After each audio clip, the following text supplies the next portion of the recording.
अपना एक तारा, अपना एक फलक चाहिए। ये दुनिया आम है, मुझे कुछ अलग चाहिए। नमस्कार, तो पीके टाइम्स में आप सभी का स्वागत है। मैं हूं आपके साथ आरती शर्मा। और जो शख्सियत आज हमारे साथ मौजूद है, उन्होंने अपने एक अलग और नेक इरादों के जरिए ही अपनी एक अलग पहचान बनाई और मंजिलों को हासिल किया। जी हाँ, 2009 बैच के आईपीएस अधिकारी और एसडीआरएफ बटालियन के कमांडेंट पंकज चौधरी जी। सर, बहुत बहुत स्वागत है आपका द पीके टाइम्स के खास कार्यक्रम में। नमस्कार सर, चूंकि 4 मई 2009 आपकी जिंदगी का सबसे बेहतरीन दिन है, तो मैं जानना चाहूंगी आप ही के शब्दों में क्यों? देखिए, किसी भी सिविल सर्विसेज या किसी भी ऐसे एग्ज़ाम्स में जो कि भारत की बेहतरीन सेवाओं में से मानी जाती है, मेरे लिए स्पेसिफिक 4 मई का दिन बहुत इम्पोर्टेंट इसलिए है क्योंकि एक सपना हम लोग के जीवन में था। इनफैक्ट मेरे लिए एक ये कह सकते हैं कि एक असंभव सा काम था, क्योंकि जिस गोल को, जिस पद को या जिस जगह पहुंचने की जो अपनी इच्छा थी जो है, उसके पहले कोई बैकग्राउंड नहीं था जो है, और कोई पृष्ठभूमि नहीं थी जो है सिविल सेवा में जो है। हमारे फैमिली में पहले कोई आईएएस आईपीएस नहीं था। तो ये पहला मौका था जब हम इस चीज़ से रूबरू हो रहे थे और बहुत से ज़िंदगी के थपेड़ों को खाते हुए, संघर्ष करते हुए इस जगह पहुंचना था जो है, और इस मुकाम को पाना था। तो मुझे याद है कि मैं वर्ष 2000 से जॉब में हूँ। मैंने प्राइवेट जॉब भी की और उसके बाद फिर मैं उत्तर प्रदेश सरकार में भी मैंने कुछ समय नौकरी की, और उसके आईपीएस बनने के पहले मैं वाणिज्य मंत्रालय भारत सरकार में था। तो ये 4 मई का दिन है। मैं आपको थोड़े से उसमें ब्रीफ कर दूं कि जो मेरा ऑफिस था वाणिज्य मंत्रालय का, वो यूपीएससी का जो ऑफिस है, और उसके बीच में एक रोड आती है जो है, उसके दूसरी तरफ हमारा इंडिया गेट के पास हमारा ऑफिस था। तो कोई भी जो सिविल सेवा एग्ज़ाम देता है उसके लिए बहुत क्यूरियोसिटी का विषय रहता है कि वो प्री देता है, मेंस देता है, इंटरव्यू देता है, उसके बाद फाइनल रिजल्ट के लिए वो आशान्वित रहता है कि मेरा नाम जो है वो कहीं ना कहीं सिलेक्शन लिस्ट में होगा जो है। 2008 में जब मैंने एग्ज़ाम दिया तो मैं प्री मेंस और इंटरव्यू क्वालिफाई किया, लेकिन फाइनली मेरा सिलेक्शन नहीं हुआ। तो उसका भी एक दुख था। लेकिन जब वर्ष 2009 का जो एग्ज़ाम था हमारा, उसमें हमने प्री मेंस दिया, और इंटरव्यू देने के बाद मैं एक घटना आपको बताऊं कि मैं अपने ऑफिस से करीब लंच के समय में रोड क्रॉस करते हुए मैं यूपीएससी ऑफिस आ गया जो है। और वो दिन 4 मई का था जो है। और मुझे एक क्यूरियोसिटी हुई कि मैं क्यों नहीं अंदर जाके पता करूं, कई दिन से ये सुनने में आ रहा है कि रिजल्ट आएगा, रिजल्ट आएगा, रिजल्ट आ नहीं रहा है। तो मैं वहाँ उनके सेक्शन में गया और फिर मैंने पूछा उनके जो अधिकारी थे, तो कहे नहीं रिजल्ट तो तैयार हो रहा है और आ जाएगा, 1-2 दिन में आ जाएगा। सबसे आश्चर्य वाली बात है कि रिजल्ट तैयार हो चुका था, क्योंकि बहुत सी चीज़ें गोपनीय रखी जाती हैं जो है, और ये बताया कि जल्द रिजल्ट आ जाएगा। और मैं वहाँ से निकल के अपने ऑफिस आया हूँ और अपने कंप्यूटर पे मैं बैठा हूँ जो, और कंप्यूटर पर बैठते ही मेरी क्यूरियोसिटी की एक बार मैं टाइप करूँ यूपीएससी फाइनल रिजल्ट, और जैसे ही मैंने टाइप किया तो सबसे पहले मेरा रोल नंबर सबसे ऊपर दिख गया जो है। अच्छा, ओके। तो ये फिर उसके बाद फिर वो अलग ही एक तरह का कह सकते हैं कि हम लोगों को अनुभूति हुई, और फिर तो उसके बाद फिर सारी चीज़ चेंज हुई। जो हम चाहते थे वो हमें मिला। मैंने आईपीएस पहली चॉइस ली थी और मुझे जो मेरी रैंक मिली उसमें मुझे आईपीएस मिला जो है। तो 4 मई का दिन हमारे लिए बहुत महत्वपूर्ण दिन है, अविस्मरणीय दिन है, अद्भुत दिन था। तो क्या उन नन्ही आंखों ने बचपन में ही आईपीएस बनने का सपना संजो लिया था, या फिर ये वक्त की मांग थी? देखिए आरती जी, फादर की इच्छा थी कि मेरा बेटा भी पढ़ लिख के इंजीनियर बन जाएगा जो है। तो जब भी मैं गांव जाऊंगा तो मैं गांव पे बोल सकता हूं कि मेरा बेटा इंजीनियर हो गया जो है, ठीक है ना। तो लेकिन चूंकि मैं जहाँ से हूँ वहाँ पे सामाजिक जो परिवेश है, जो अपराध का स्तर है, जिस तरह का वहाँ पे लोगों का रहने का, और तमाम तरह की जो हमारी परिस्थितियाँ हैं, उसमें कई ऐसी घटनाएं हुई जिसने कि ये बार बार सोचने पे विवश किया। और कई बार ऐसा लगा कि क्या इंजीनियर बन के मैं वैसा कुछ कर सकता हूँ जो मैं सभी को राहत दे सकूँ और सभी के लिए बेहतर कर सकूँ। तो ये समझ में आया कि इंजीनियर बन के आप देश के एक अभिन्न हिस्सा हो सकते हैं, अपने प्रोफेशन से बहुत कुछ अच्छा कर सकते हैं। लेकिन अगर आपको एक ब्रॉडर एस्पेक्ट्स में देखना है तो कहीं ना कहीं प्रशासन या पुलिस या ऐसी जगहों पे आपको जाना पड़ेगा जो है। तो उसमें उस समय से फिर ये किसी ने बताया कि आईएएस आईपीएस उसके लिए एग्ज़ाम देना पड़ता है, उसमें क्वालिफाई आप करेंगे तो उसके अगर अच्छी रैंक आएगी तो IAS IPS मिलेगा जो है। और चूँकि मैं क्रिकेट का भी शौकीन रहा हूँ जो है, तो क्रिकेट में हमारे यहाँ क्या है कि चूँकि क्रिकेट में कप्तान, तो मैं कई जगह अपने टीमों में अच्छे लेवल पर मैं क्रिकेट खेली, तो मैंने कैप्टेंसी की बहुत जगह। और उत्तर प्रदेश में क्या है कि एक चीज़ बहुत यूनिक है कि वहाँ पे जो SP होता है उसको कप्तान बोलते हैं जो है। तो ये कहीं ना कहीं एक दूसरे से लिंक करने वाले विषय रहा। तो मेरे अंदर जागरूकता थी कि एक क्यूरियोसिटी थी कि मैं क्रिकेट कप्तान हूँ, तो मैं यहाँ भी कप्तान बनना चाहूँगा जो। तो वो कुछ तरह की चीज़ें थी। फिर कुछ ऐसी घटनाएं हुई जिसमें लगा कि नहीं, ये इस जगह जाके बहुत कुछ किया सकता है जो। इनफैक्ट जनता को अपराध से मुक्त कह सकते हैं, या जनता को बड़े लेवल पे, आम जनता को, गरीब लोगों को, पीड़ित लोगों को हम बड़े स्तर पे हम उसको रिलीफ दे सकते हैं जो है, अभय दान दे सकते हैं जो है। कोई ऐसा गरीब व्यक्ति जिसको लगता है कि वो परेशान है, उसको गुंडे बदमाश परेशान कर रहे हैं, अपराधी तो परेशान कर रहे हैं, उसको दबंग परेशान कर रहे हैं, या ऐसे लोग परेशान कर रहे हैं जो समाज में गलत तरीके का उनका एक लेवल है, गलत उनकी मंशा है, गलत उनकी नीयत है। तो ऐसे जो लाखों करोड़ों लोग हैं जो कहीं ना कहीं जिनकी आवाज़ दबी रहती है, उसके लिए हम थोड़ा बहुत कुछ कर सकते हैं जो।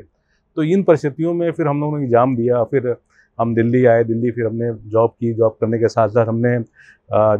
साथ साथ ये लगा कि बहुत लोगों ने कहा कि जॉब करते हुए तो बहुत मुश्किल काम है, लेकिन हमने कहा कि अगर जॉब छोड़ देंगे तो शायद हमें सर्वाइव करना मुश्किल होगा दिल्ली में, और हमारे लिए फिर उतना इकोनॉमिक का कोई साधन नहीं है जो है। और अगर हम अर्निंग नहीं है तो शायद हम उसको सस्टेन नहीं कर पाएंगे, और हम शायद एग्जाम भी नहीं दे पाएंगे। तो हमने जॉब करते हुए हमने ट्राई किया। नो डाउट जॉब करते हुए हमें थोड़ी दिक्कत जरूर आई, लेकिन ये था कि भारत सरकार में था तो उस समय सैटरडे संडे हम लोग को छुट्टी मिलती थी, और कुछ हॉलीडे तो उसका हमने भरपूर उपयोग किया। और मैं फिर सिलेक्शन होने के बाद मैंने बहुत से ऐसे नए युवाओं को भी बोला कि ऐसा नहीं है कि आप जॉब में हैं तो नहीं कर सकते जो है। आपको एक लिमिटेड टाइम आपको स्टडी करना होता है, जो समय आप कंसंट्रेट होकर दे सकते हैं। ऐसा नहीं होता कि आप 24 घंटे में 24 घंटे पढ़ेंगे तभी आप सिलेक्शन। तो आप जॉब भी कर रहे थे, साथ ही UPSC की तैयारी भी कर रहे थे, आप कितना वक्त देते थे? देखिए, मैं जॉब करते समय मैं कोशिश करता था कि मैं जब जॉब में रहूं तो मैं उसके साथ जो लंच का टाइम है या कोई ऐसा टाइम होता तो वहाँ पे मैं स्टडी करता था जो है। मैं लंच में लाइब्रेरी में चला जाता जनरली, और लाइब्रेरी में मैं अपने ऑफिस के लाइब्रेरी का भी यूज़ करता था। सैटरडे संडे में पूरा उपयोग करता था। उसके अलावा कोई छुट्टी होती तो मैं उपयोग करता था। फिर मैं कहीं बाहर कोई मूवी देखना या कोई इस तरह से बहुत ज़्यादा मेरा घूमना फिरना नहीं रहता था।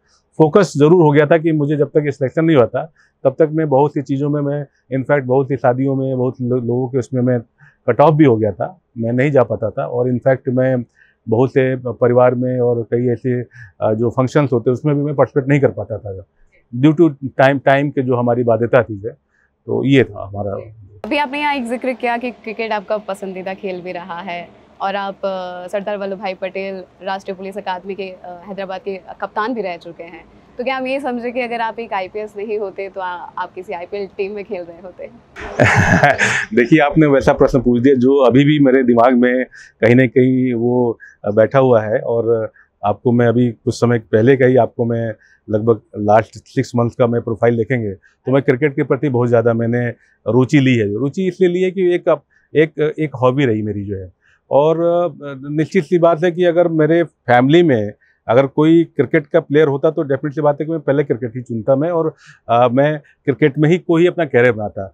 लेकिन संजोग से मुझे याद है कि जब मैं ग्रेजुएशन में था तो एक हमारे सीनियर थे, तो उन्होंने सीनियर ने मेरा ऐसे ही हाथ देख लिया जो है। तो उन्होंने हाथ देख के बोला कि देखिए, आप तो जो है आपका जो कैरियर है ना वो खेल से नहीं बनेगा, आपकी पढ़ाई से बनेगा। तो मुझे बहुत शौक लगा कि मैं जिस समय ये मैंने हाथ देखा है उस समय मैं नेशनल लेवल पे और बहुत से यूनिवर्सिटी और तमाम ऐसी जगहों पे मैं क्रिकेट में मैंने काफ़ी कुछ रिप्रेजेंट किया। और मुझे उम्मीद थी कि मैं आने वाले टाइम में क्रिकेट में एक अच्छा मैं सपने में भी देखता था कि मैं 1 डाउन जाऊँगा, इंडिया टीम के लिए 1 डाउन खेलूँगा, मैं ऐसी बॉलिंग करूँगा। बार बार सपने आते थे मुझे। और मैं राहुल द्रविड़ की जगह अगर मैं जाऊँगा तो मैं कैसे जो है फेस करूँगा, किन परिस्थितियों में कैसे फेस करूँगा। तो ये लगातार मतलब ये लग रहा था कि कहीं ना कहीं कि मैं वहाँ पहुँच सकता हूँ जो है। हाँ, लेकिन जो एक सर्कमस्टांसेस था या जो हमारा एक्चुअली क्या होता है कि फैमिली बैकग्राउंड या कोई ऐसा सपोर्टिंग सिस्टम होता है तब तो चीज़ें आप इजीली पा लेते हैं जो। तो इनफैक्ट फाइनली मैं एजुकेशन में फिर आगे आए, फिर सिविल की एग्जाम दिया, सिविल में सिलेक्ट हुए। और कहीं ना कहीं मन में कसक जरूर रहा। अब चूँकि IPL आ गया जो है तो हमारे बहुत से पुराने मित्र वो ये जरूर कहते हैं कि अगर पंकज अगर आप IPS नहीं होते तो आप IPL खेल रहे होते जो है। तो अभी भी वो क्रेज है मेरे अंदर। तो मैंने अभी 6 महीने पहले जब मैंने क्रिकेट अकेडमी ज्वाइन की और फिर मैं खेलना शुरू किया तो अपने फिटनेस पे भी मैं ध्यान दे रहा हूँ। मैं कोशिश कर रहा हूँ कि करीब 10-12 किलो वजन अपना कम करूं जो है। और इसके अलावा जो है जो क्रिकेट जो मैं पहले खेलता रहा हूं उसको पाने की कोशिश कर रहा हूं जो है। और आपको बताऊं कि अभी 10 दिसंबर 2021 में कलेक्ट्रेट कप हुआ, उसमें करीब 24 डिपार्टमेंट ने पार्टिसिपेट किया, government department. First time police ने पार्टिसिपेट किया जो है। तो मेरे लिए एक चैलेंज था। जो ऑर्गेनाइजर थे उन्होंने बोला कि पुलिस ने तो कभी पार्टिसिपेट किया नहीं, लास्ट आज से 15 साल पहले जो है पुलिस ने पार्टिसिपेट किया था, अब तो पुलिस नहीं खेलती। तो मैंने कहा नहीं, पुलिस खेलेगी। हमने एक टीम बनाई जो है, और मैं बहुत सुखद उसका रिजल्ट आया, और हमने कलेक्टर 8th कलेक्टर कप को जीता जो है। उसके बाद फिर हमारी टीम ने थोड़ा सा और अच्छा काम करना शुरू किया। राजस्थान पुलिस ने कई जगह पार्टिसिपेट किए। अभी विधानसभा कप 2022 हुआ, उसमें भी हम लोगों ने सिविल सेवा की टीम ने उसमें विजेता रही जो है। तो अब खेलते खेलते फिर वो मैं लगातार सुबह मैं प्रैक्टिस भी करता हूँ। तो मुझे लगता है, अभी मैं आपको बहुत इंटरेस्टिंग क्वेश्चन पूछा आपने। अभी मैंने कहीं पढ़ रहा था तो एक मूवी आई थी, कौन है प्रवीण तांबे।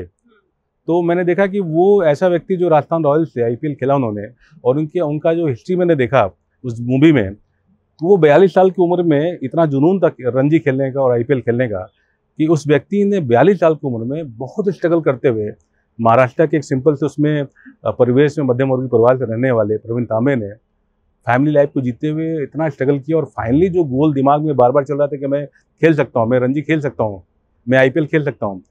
42 साल की उम्र में सबसे उम्रदराज व्यक्ति के रूप में उन्होंने IPL खेला, रणजी खेला, और एक हमारे लिए एक बहुत बड़ा, हम सभी के लिए प्रेरणा है कि हम सोचते हैं कि नहीं क्रिकेट 22 साल 25 साल में ख़त्म हो जाता है जो है, राइट।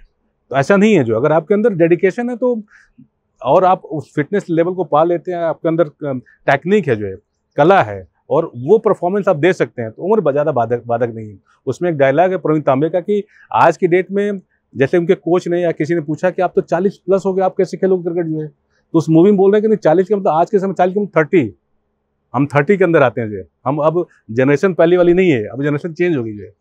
तो मुझे लगता है कि अगर हम लोग अपने उस पर ध्यान रखें, अपने गोल पे ध्यान रखें, अपने विजन पे, अपने हॉबी को अगर बहुत अच्छे से फोकस करते हैं, तो यूथ भी कर सकता है, और हम एक एज पाके भी इस चीज़ को पा सकते हैं। यस यस यस, जज्बा जरूरी है। और मैंने चैलेंज भी किया कि मैं 45 प्लस में मैं IPL खेलूंगा और मैं रणजी खेलूंगा। तो मैं लगा हुआ हूँ, मुझे लगता है कि अगर ईश्वर ने साथ दिया और अगर मैं अपने फिटनेस को मेंटेन कर गया, और तो मुझे लगता है कि चलिए, ये हुई एक क्रिकेट की बात। लेकिन बात करें IPS की, तो आप एक दबंग IPS के रूप में जाने जाते हैं। आपकी जो फैन फॉलोइंग है वो भी अच्छी खासी है। युवा जो है आपको सुनना बेहद पसंद करते हैं, लेकिन एक विवादों से भी आपका गहरा नाता रहा है। क्या वजह है उन विवादों की? क्या लगता है आपको, जबकि आप कानून के दायरे में रहकर काम करना पसंद करते हैं? देखिए, ये प्रकृति का नियम है कि जब भी आप इस सिस्टम में, तथाकथित जो सिस्टम है, उसमें एक सेट पैटर्न है, और कहीं ना कहीं गैप होता है हमारे कथनी और करनी। यानी कि मैं तो युवाओं से यही कहता हूँ, अपने जो साथी हमारे लोक सेवक हैं, चाहे वो IAS IPS हैं या अन्य सेवाओं में हैं, तो हम इसी बात पे करते हैं कि जब हम तैयारी कर रहे होते हैं, तो हम जब तैयारी करते हैं तो उस समय हम लोग लोक सेवक वर्ड यूज़ करते हैं, पब्लिक सर्वेंट। यानी कि हम वैसी सेवा में जाना चाहते हैं जहाँ पे कि हम लोगों की सेवा करें, जो वो वर्ड ही वैसा है, लोक सेवक, राइट। लेकिन अगर जब हम प्रिपरेशन कर रहे हैं, तब हमारे मन मस्तिष्क में बार बार आता है कि मैं इस पद को पा जाऊंगा तो मैं लोगों का भला करूंगा, लोगों के लिए अच्छा काम करेंगे, गरीब आदमी के लिए बेहतर करेंगे, हम सोसाइटी को, प्रदेश को, जिले को, देश में हम अपना कुछ योगदान देंगे, पॉजिटिव योगदान देंगे। लेकिन जब सिलेक्शन हो जाता है, सिलेक्शन होने के बाद जब हम इस धारा में आते हैं, तो कहीं ना कहीं अड़चने कुछ जगह आती हैं। हर व्यक्ति के कोई ना कोई कंफर्ट जोन होता है, हर व्यक्ति के कहीं ना कहीं उसके मन मस्तिष्क में बहुत से विचार चल रहे होते हैं। उसको लगता है कि एक स्ट्रगल टाइम था, चलो वो निकल गया, अब हम उस चीज़ को पा गए, अब हम आराम की ज़िंदगी जीते हैं। मैं बार बार यही कहता हूँ कि सिलेक्शन पाना, किसी गोल को पाना, वो तो एक आपका स्टेप है। असली स्टेप है कि उसको पाने के बाद आप कैसे परफॉर्म करते हैं, वो ज़्यादा आज के समय में प्रासंगिक और इम्पोर्टेंट है। लेकिन दिक्कत क्या हो रही है कि हम उसी एक स्टेप को पाने के बाद हमको लगता है कि फिर हम दूसरे मोड में आते हैं। हम एक सिविल सेवक हैं, तो हमारा जो प्रोफाइल है, अगर सपोज मैं 25 साल में अगर मैं भारतीय सेवा, पुलिस सेवा में आता हूँ, तो मेरा जो विजन है आने पे, और जो 60 साल में, उसमें बहुत ज़्यादा चेंज नहीं होना चाहिए। ऐसा नहीं कि मैं 25 साल में मैं कुछ और हूँ, मैं 35 में कुछ और हूँ, 45 में कुछ और हूँ, और रिटायरमेंट में कुछ और हूँ। कॉन्सेप्ट आपका बिल्कुल सेम होना चाहिए। ऐसा नहीं कि हम परिस्थितियों के हिसाब से बदलना शुरू कर दिए। तो जब परिस्थितियों से बदलते हैं तो कहीं ना कहीं आपके विचारों में, आपके वर्किंग में, आपके जो है काम करने के तरीके में अंतर आता है। और जो लोग आपको वॉच कर रहे होते हैं वो कहते हैं कि ये बदल गया है। ये जब तैयारी कर रहा था तब आपके माँ बाप भी क्वेश्चन करेंगे, आपके आसपास के करेंगे, और जो लाइक माइंडेड है। अभी ये बात बहुत इंपॉर्टेंट है कि कौन से लोग कैसे आपको देखते हैं। जो अगर देखते हैं कि नहीं ये अच्छा इनका काम करने का तरीका है तो उसको प्रमोट करेंगे। जो किसी का रुझान है कि नहीं आपको इस तरह काम करना चाहिए या ये रास्ता ज़्यादा अच्छा है, तो वैसे लोग उसको प्रमोट करेंगे। जो है तो लेकिन मैं बार बार कहता हूँ, हमारे पुलिस मुख्यालय में एक हमारे शीर्ष अधिकारी हैं, वो हमेशा कहते हैं कि इस सृष्टि में व्यवस्था और अव्यवस्था के बीच में टकराव चलता है। व्यवस्था अपने को बनाना है, अव्यवस्था उसको बिगाड़ने की कोशिश करती है। वही चीज़ हमारे इस सामाजिक परिवेश में होता है कि हम अच्छा करना चाहते हैं और बुरे लोग भी होते हैं उस अच्छे काम को रोकना चाहते हैं। तो कहीं ना कहीं जो ऑब्स्ट्रक्शंस आते हैं वो आपका व्यक्तिगत, आपका कह सकते हैं कि क्षमता है कि आप उसको कैसे फाइट करते हैं। तो जब आप अच्छे कार्य के लिए फाइट कर रहे हैं तो विवाद उत्पन्न होंगे, विवाद उत्पन्न होंगे तो उस पर चर्चाएं होंगी, जब चर्चाएं होंगी तो उस पर मंथन होगा तो फिर एक इस सिस्टम के अंदर उस चीज़ को देखा जाएगा कि ये किस तरह से फिट बैठता है या इसको क्या चीज़ इसमें और बेहतर हो सकता है। कुछ चीज़ें रिव्यू होंगी। जो कहीं भी आप देखिए, कार्यपालिका, विधायिका, न्यायपालिका, मीडिया को चौथा स्तंभ कहते हैं। जो हर जगह ऐसा नहीं कि हर जगह सब कुछ परफेक्ट है। जो हर जगह रिव्यू की आवश्यकता है। जो हम कार्यपालिका में भी हम लगातार रिव्यू क्यों करते हैं, रिव्यू मीटिंग क्यों करते हैं। जो हम फीडबैक मैकेनिज्म क्यों लगाते हैं। जो क्योंकि हम चाहते हैं कि हमने जो किया उससे और बेहतर हो सकता है। जो वर्ष 2000 में जो कर रहे थे वो 2010 में और बेहतर हो सकता है, 2020 में और बेहतर हो सकता है। जब हम बाहर की कंट्री से अपने कंपेयर करते हैं कि हमारे यूरोपीय कंट्रीज या अमेरिका या इंग्लैंड की बात करते हैं तो हम कंपेयर करते हैं भारत को। जो कि वहाँ पे ऐसा सिस्टम है, वहाँ पे ट्रैफिक सिस्टम ऐसा है, वहाँ के लोगों का सिस्टम, लोग ऐसे बात करते हैं, लोग ऐसे रहते हैं। तो बहुत ही चीज़ हम सीखते हैं। जो तो यही चीज़ हमारे इंडिविजुअल डिपार्टमेंट में भी चलता है। पुलिस डिपार्टमेंट में भी हम देखें तो हमारे जो एक्ट्स बने वो अंग्रेजों के समय के बने हुए। तो आज का जो समय है उसमें कैसे क्या क्या बदलाव हो सकता है, क्या क्या चीज़ें हो सकती हैं जो ज़्यादा प्रभाव अपना दे पाए। जो आप जैसे आज साइबर सिक्योरिटी हो गई, आप देखिए अवेयरनेस हो गया, कम्युनिटी पुलिसिंग बहुत एक ऐसा वर्ड है जिसमें कि अब ये कहा जा रहा है कि पुलिस अधिकारी को जनता के साथ जुड़ के काम करना है। जो आप जनता को छोड़ नहीं सकते। जो क्योंकि आप आए उसी काम के लिए थे। पुलिस तो सबसे इंपॉर्टेंट कड़ी होगी जो सबसे पहले जनता के साथ जुड़ती है। जो उसके किसी भी चाहे सुख हो, दुख हो, किसी भी तरह की दिक्कत हो, सबसे पहले पुलिस उसको हिट करती है। जो उसके सामने आती है, उसको देखती है। जो तो आपका कम्युनिटी पुलिसिंग के तहत आपको जुड़ना बहुत इंपॉर्टेंट है। अड़चने आएंगी, आप अच्छा काम, आज के समय में अच्छा काम करना इतना आसान नहीं है। जो मैं इस चीज़ को दोबारा रिपीट कर रहा हूँ, आज के समय अच्छा काम करना, मजबूती से काम करना, लॉफुल काम करना बहुत आसान नहीं है। ऐसा नहीं बहुत स्मूथ आपको दरी मिलेगी। जो तो उसको कैसे आप उसको आप कैसे पार करते हैं, उसमें कैसे उससे निकलते हैं और कैसे अपना जो गोल है उसको पूरा करते हैं, ये इंपॉर्टेंट है। और इससे विचलित होने की आवश्यकता, मैं तो युवाओं को यही कहता हूँ कि विचलित होने की आवश्यकता नहीं है। अगर आप सही हैं, आपके अंदर लगन है, ईमानदारी है, जज्बा है और आपको फेथ है तो आप आगे बढ़ते रहिए। हो सकता है कि आपको लगता है कि ये मैं काम कर रहा हूँ तो इससे क्या होगा, लेकिन बहुत से यूथ को वो वॉच कर रहे होते हैं आपको। और IAS IPS तो भारत की शीर्ष सेवाओं में से आती है और हर IAS IPS या ऐसे सिविल सेवकों को लोग बहुत करीब से देखते हैं। जो अब जैसे कल ही आप देखिए, कल एक न्यूज आया कि फलां झारखंड से कोई महिला IAS पकड़ी गई। जो तो उसका एक बहुत बड़ा कि ये क्या हो रहा है। जो एक मतलब उसका एक नेगेटिव एस्पेक्ट लोगों के सामने आता है। जो अब वो ठीक है, जांच का विषय आगे क्या होगा क्या नहीं, लेकिन प्रथम दृष्टया देखें तो एक गलत मैसेज लोक सेवक के प्रति जाता है। तो इस दौर में जहाँ पे कि इस तरह की भी चीज़ें चल रही हैं तो अच्छे लोगों को भी यूथ अगर फॉलो कर रहा है, लोग यूथ समझ रहा है तो कहीं ना कहीं वो अपेक्षा रख रहा है और वो उम्मीद कर रहा है कि काश मैं इस जगह पहुँचूँ। जो तो मैं तो युवाओं से यही कहता हूँ कि हमारे समय में कोई मार्गदर्शन देने वाला नहीं था। जो हमारे समय में कोई बताने वाला नहीं था जो कि क्या होता। हमें तो मुझे लगता है कि बहुत देर में समझ में आया कि IAS IPS क्या होता है, क्योंकि हमें पता ही नहीं था। हमारे परिवार में कोई रहा नहीं, कोई पीढ़ी में नहीं रहा। जो है तो चूंकि हम बन गए तो हम अब अपने बच्चों को, हमने अपने यूथ को हम बता सकते हैं कि ये रास्ता है। जो असंभव नहीं है, जो हमारे लिए असंभव था लेकिन हमने उसको पा लिया, तो हम ये कह सकते हैं कि ये बाकियों के लिए असंभव नहीं है, लेकिन उसके लिए कुछ क्राइटेरिया है, कुछ तरीके हैं, कुछ आपको रास्ते किस तरह से रास्ते को तय करना है, ये आपको पता होना चाहिए। तो ये चीज़ हम यूथ से बार बार कहते हैं, और मुझे लगता है कि अगर भारत का जो यूथ है 40% यूथ है, अगर कहीं ना कहीं अगर वो इस चीज़ को लेकर आगे बढ़ेगा तो वो अपने ना सिर्फ परिवार का अच्छा करेगा, अपने समाज और देश के लिए बहुत बेहतर योगदान दे सकता है। जी, राजस्थान के कई ज़िलों में आप अपने एज एन एसपी पोस्टेड रह चुके हैं, तो कई बार ऐसे ही आपके सामने भी क्षण आया होगा जब आप किसी भी मामले को सॉल्व करने के अंतिम पड़ाव में होते हैं और एक राजनीतिक हस्तक्षेप जो होता है वो ढाल बन जाता है।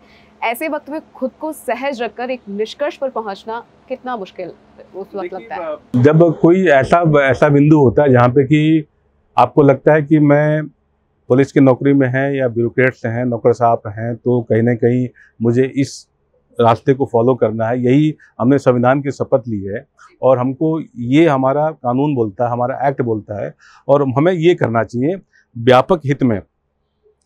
जब वो आप काम करते हैं, कोई ऑब्स्ट्रक्शन इस तरह का आता है, तो कहीं ना कहीं आपको आपके सिस्टम में आपके उच्च अधिकारी, आप उनसे सलाह मशुरा करते हैं। आपके ऐसे शुभचिंतक है जो उस चीज़ों में जो पहले जिन्होंने इस पर काम किया है वो उस चीज़ को आपको बताते हैं कि नहीं ठीक है, इसमें आप ये रास्ता ले सकते हैं। लेकिन कोई ऐसा बिंदु होता है, रूटीन की बातों पे नहीं, तो ऐसा बिंदु जो कहीं ना कहीं उस पर स्टैंड लेना इम्पोर्टेंट है। उस अधिकारी का स्टैंड लेना सबसे ज़्यादा इम्पोर्टेंट है कि उस पर वो क्या स्टैंड लेता है, और वहाँ पे आपकी काबिलियत, आपकी क्षमता इंपॉर्टेंट होती है कि आप किस तरह का रुख रखते हैं।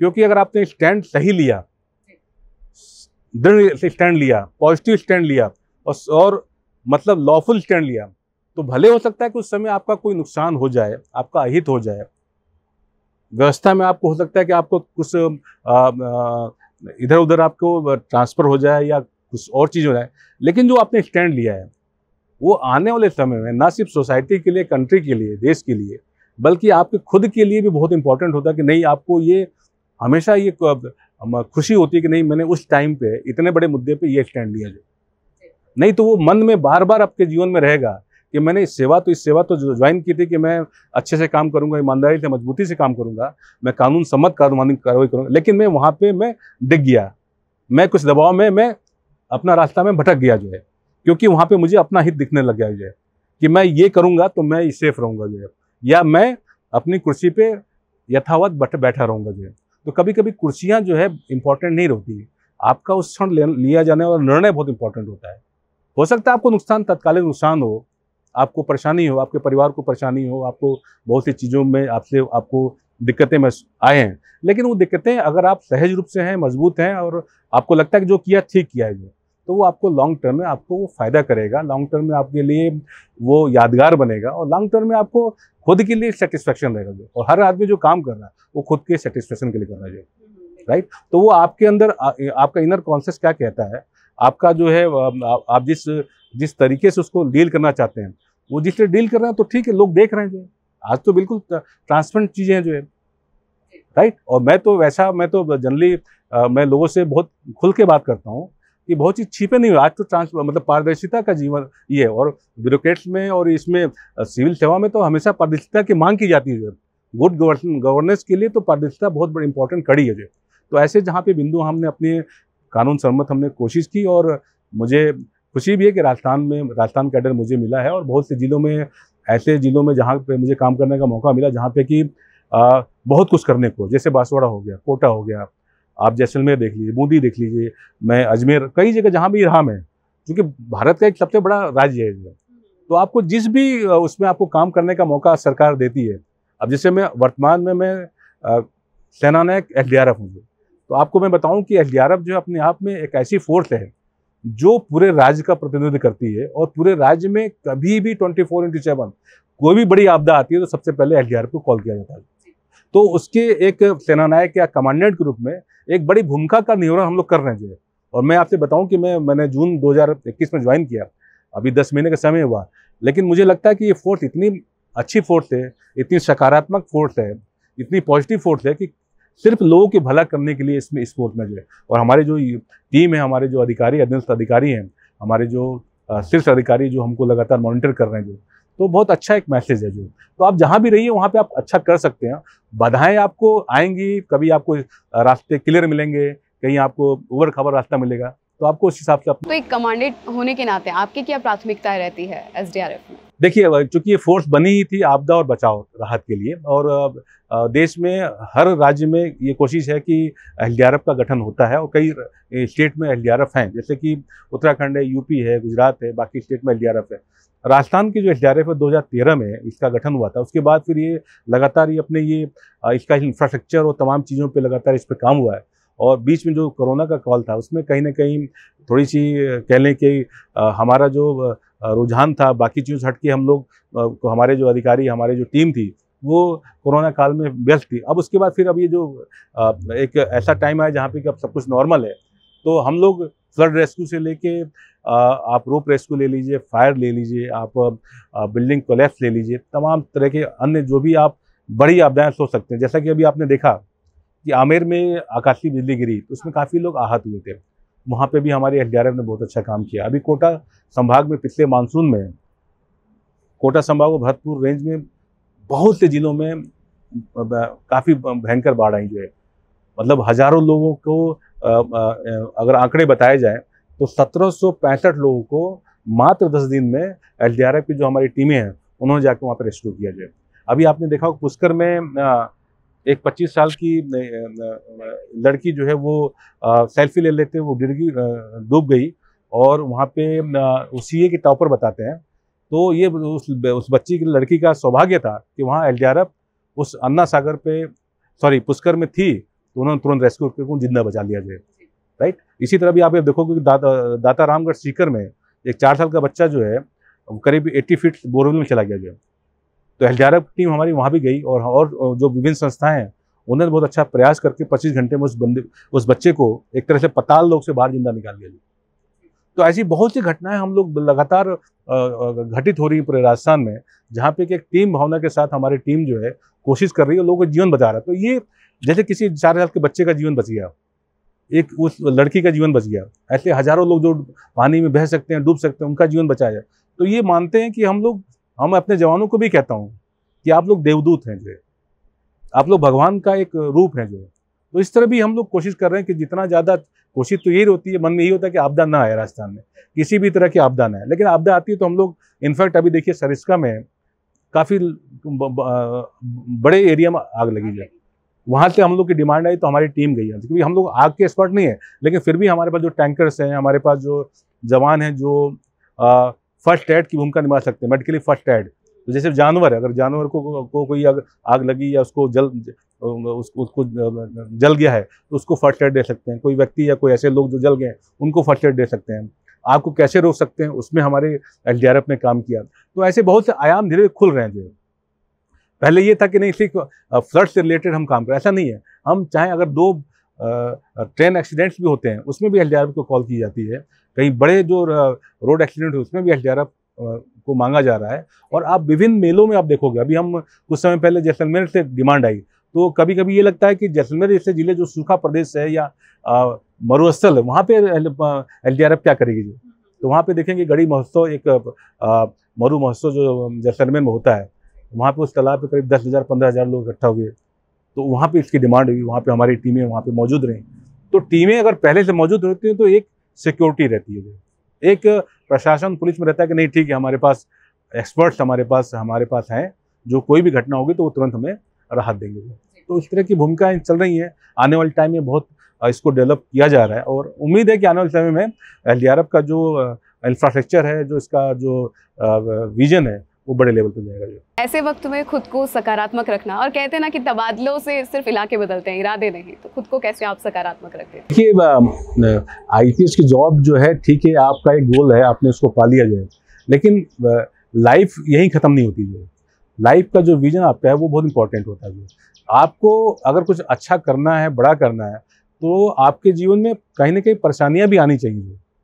अगर परेशानियाँ नहीं आ रही इसका मतलब आप स्मूथ लाइफ जी रहे हैं, आप संतुष्ट हैं जो है।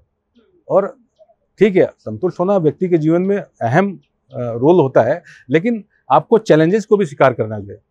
और अपने आसपास के जो चैलेंजेस है वो तभी आप स्वीकार करेंगे जब आपके साथ वो घटना घटित होगी, आप उसके साथ रूबरू होंगे और उसमें कुछ प्लस माइनस होता है, तो फिर आपको लगता है कि नहीं यहाँ पे ये सुधार हो सकता है, इसमें ये रिव्यू होना चाहिए।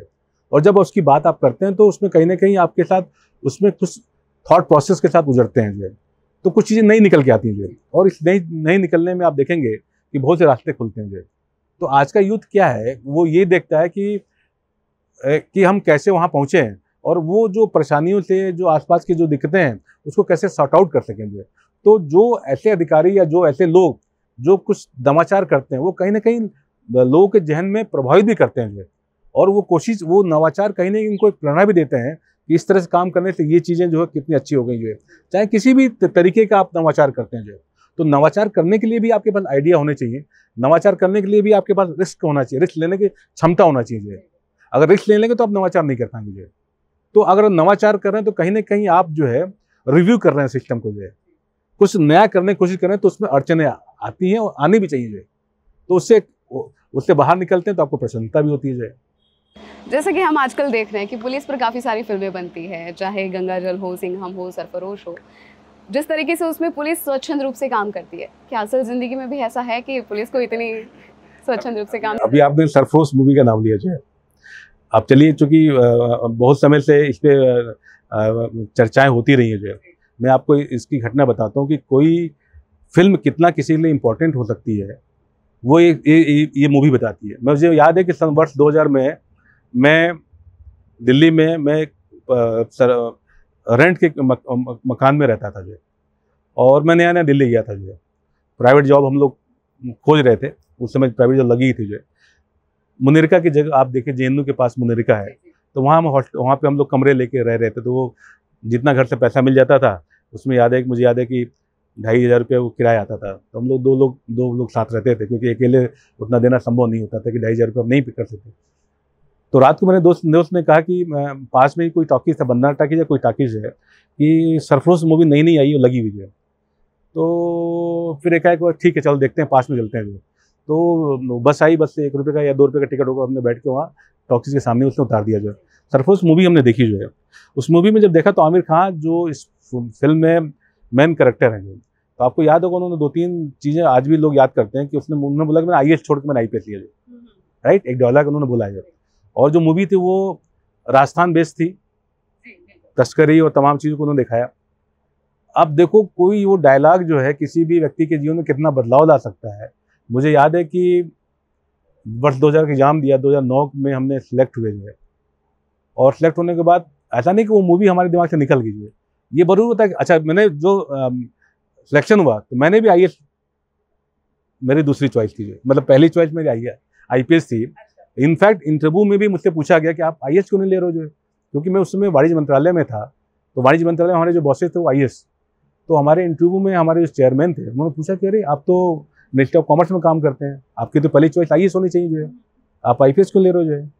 तो मैं उनको फिल्म तो बता नहीं सकता जो है, लेकिन मैंने अपना रुझान बताया।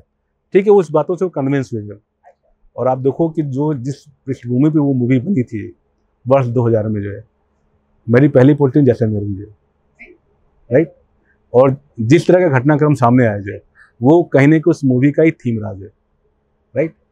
तो कहीं ना कहीं एक जो दिमाग आपके दिमाग में वर्ष 2000 में क्लिक किया, उसको ईश्वर ने मौका भी दे दिया जो है।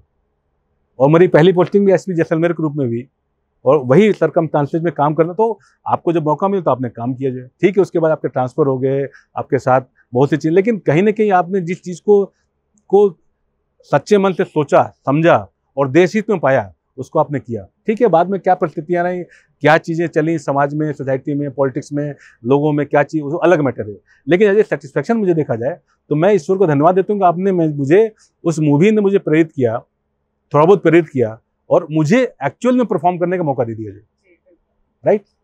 और मैं आपको बताऊं कि अभी मैं मुंबई था मात्र 3 दिन पहले, और उस फिल्म में आप देखेंगे एक मकरंद देशपांडे हैं जो विलेन का किरदार निभाते हैं जो, और उस प्रोग्राम में वो एंकर थे जिस प्रोग्राम में मैं गया था। तो बाहर जब हम लोग मिले तो चर्चा होने लगी, तो वो ताजुब कर गए, आप वही SP जैसलमेर रहे जो है।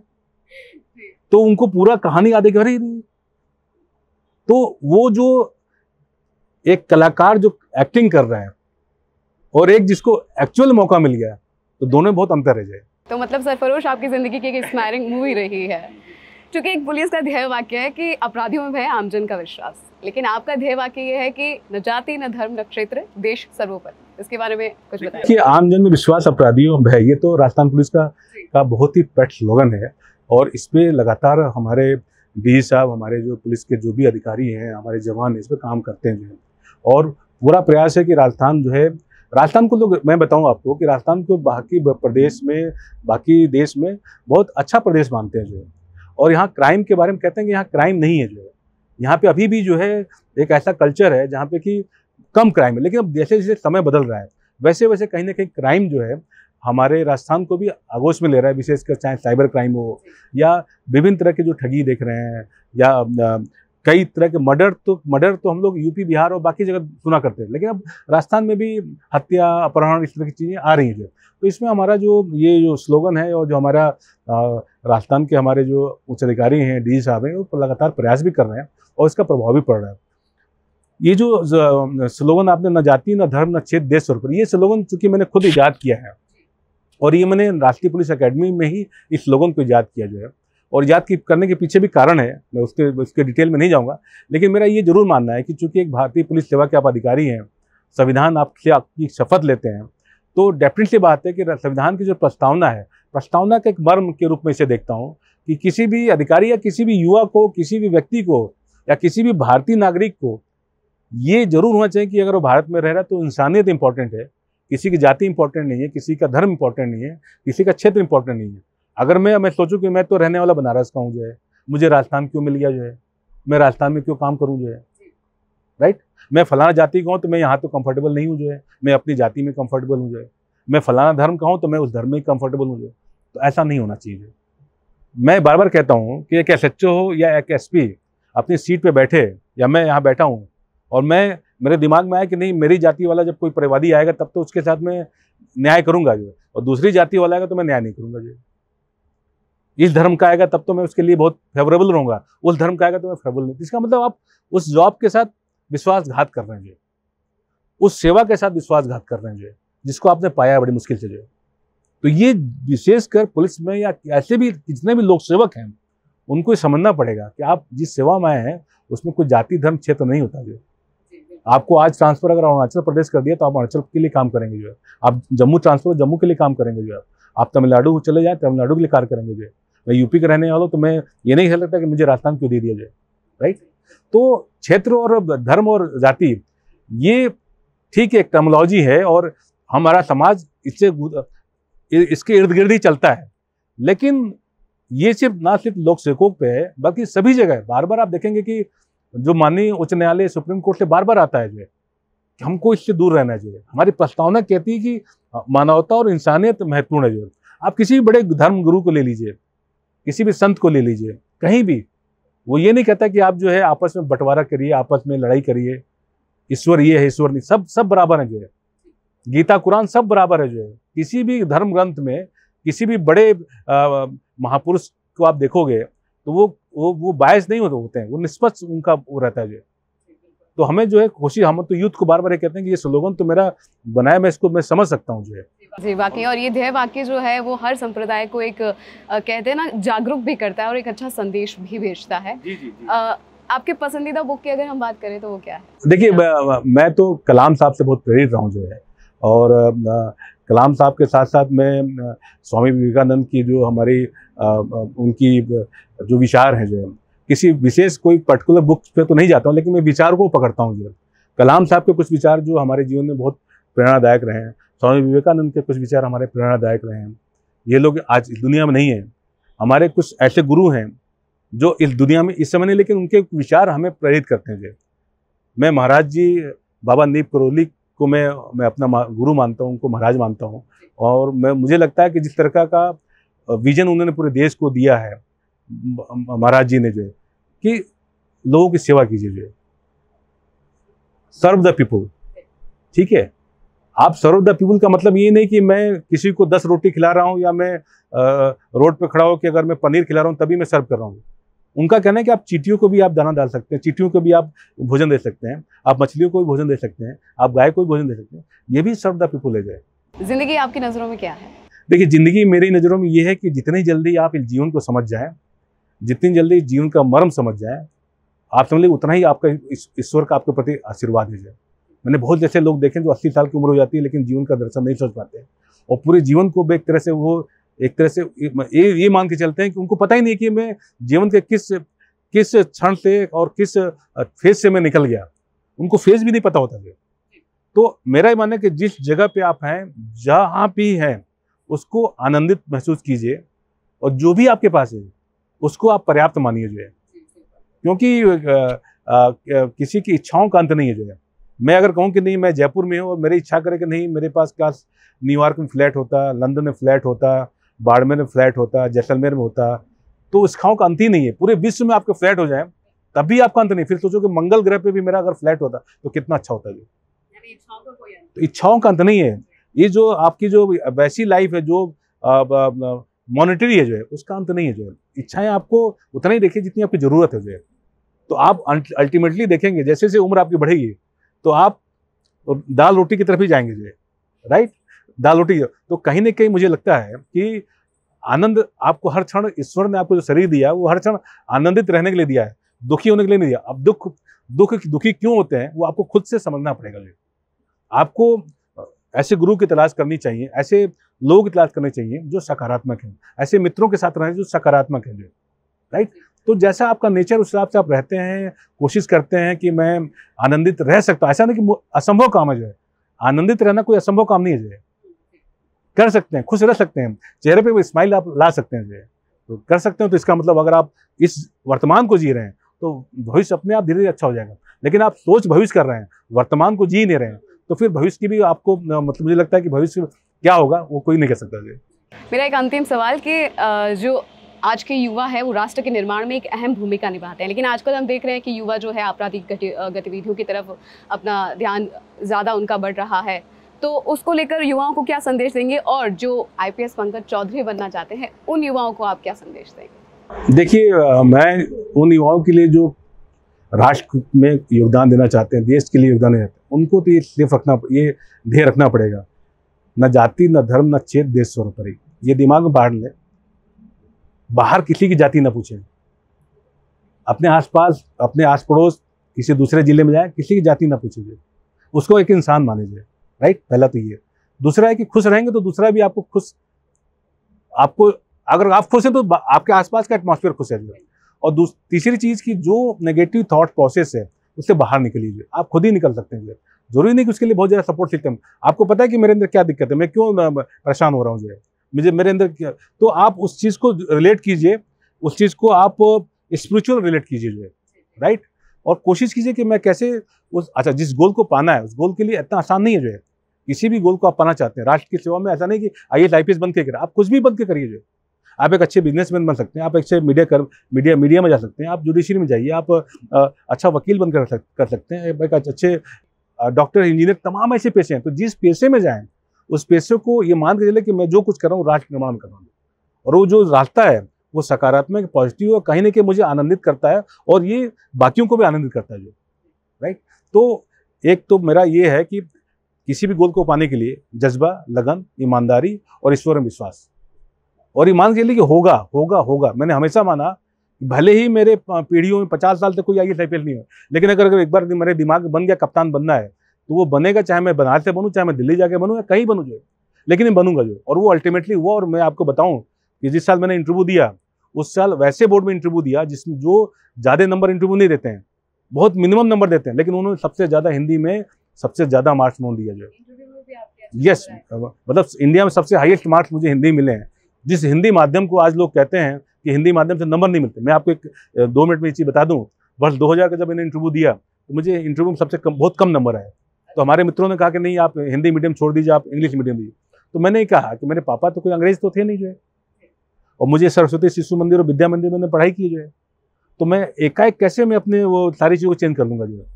नहीं आपको नंबर पाना है। तो मैंने कहा नंबर पाने के लिए नहीं जो है भाई, ये संविधान कहता है, हमारा राइट कहता है कि अगर आप UPSC में आप एग्जाम दे रहे हैं तो आप हिंदी इंग्लिश दोनों में दे सकते हैं, ये आपका राइट है जो है।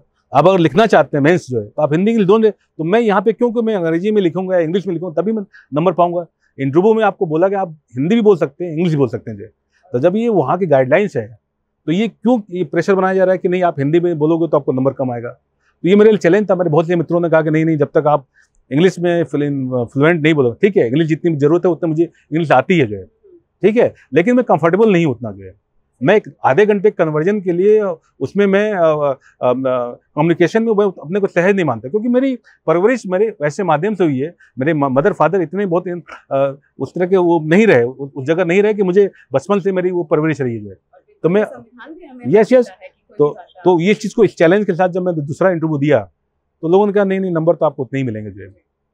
मुझे जब नंबर फर्स्ट इंटरव्यू मिले आउट ऑफ 300 105 एंड 30% समझ लीजिए। मैं नहीं हो पाया सिलेक्शन। मेंस में नंबर अच्छे थे, लेकिन अगली बार दिया तो जिस बोर्ड में मैं गया तो उस बोर्ड में बताया जाता है कि उस बोर्ड में बहुत कम नंबर देते हैं, आउट ऑफ 360-70 नंबर देते हैं। लेकिन देखिए, अगर आपने कोई चीज़ ठान ली है और आपके मन में कि नहीं कोई फर्क नहीं पड़ता, मैं तो परफॉर्म करूंगा, उस आधे घंटे को मैं जीऊंगा जो है, और आधे घंटे को मैं कम्युनिकेट प्रॉपरली करूंगा जो है। मैं जैसे आपके साथ इंटरव्यू दे रहा हूँ तो मैं कोई बनी बनाई बातें नहीं बोल रहा हूँ जो है, मैं कोई किताब के स्क्रिप्ट नहीं, मैं जो मेरे मन में विचार आ रहा हूँ आपके क्वेश्चनों का जवाब दे रहा हूँ। तो मुझे याद है कि वहाँ पे जब रखी गई बात और जब मुझे नंबर मैंने बाद में देखा तो मुझे पता कि मुझे सबसे हाईएस्ट नंबर हिंदी माध्यम दी गई। तो संभव है, हर सब कुछ संभव हो जाए। ये आपको ठान लिया तो संभव हो जाए, ये आप पर निर्भर करता है जो है। बहुत बहुत शुक्रिया एक बार फिर से आपका कि शख्सियत कार्यक्रम में आपने इतनी अच्छी बातें साझा की है। अगली बार फिर होगी किसी अन्य शख्सियत से मुलाकात, तब तक के लिए दीजिए इजाजत। नमस्कार।